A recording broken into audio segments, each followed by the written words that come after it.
my view. So I've got you side by side.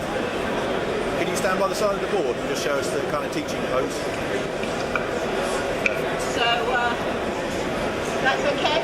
Yeah, no, that's perfect. Regions of the world. We start this one again. What we've got here is just a live feed from the smart board. So you can see the annotation in the room where the teach is taking place, but also at the far end for anybody who's remote and can't access the get to the classroom.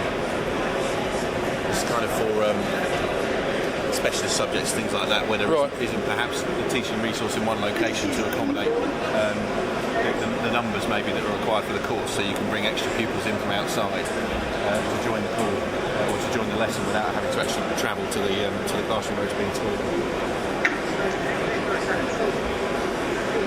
So is this any different to what you would do for a company or some other organisation? The application is different, but the technology is the same. So this kind of thing would take place perhaps if a board meeting or any kind of data that wanted to be shared across long distances without people having to travel, you'd use this same technology.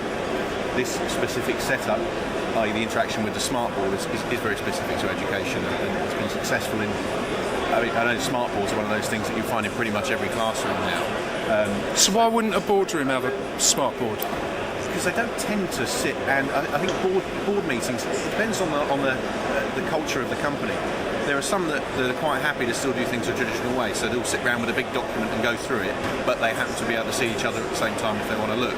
Others that are perhaps a little bit more embracing of the technology will do everything virtually and have every bit of data coming from a PC to a screen, and they'll do what they're showing here and annotate on the screen itself, save it there, and then they don't have to take copious notes about what decisions have been made or what discussions were happening. Right. So it can be done in the kind of boardroom scenario. It's just this particular application is based around education. But yeah, I mean, it can apply to anything. Anywhere where there's a requirement for meetings over a larger distance or more regular meetings without the cost of travel and the CO2 implications as well, you have this as an alternative to travel. Now, bearing in mind we're on a normal public network connection here, it's high definition, so you're picking up an excellent picture quality, and you can see it's a Dynamo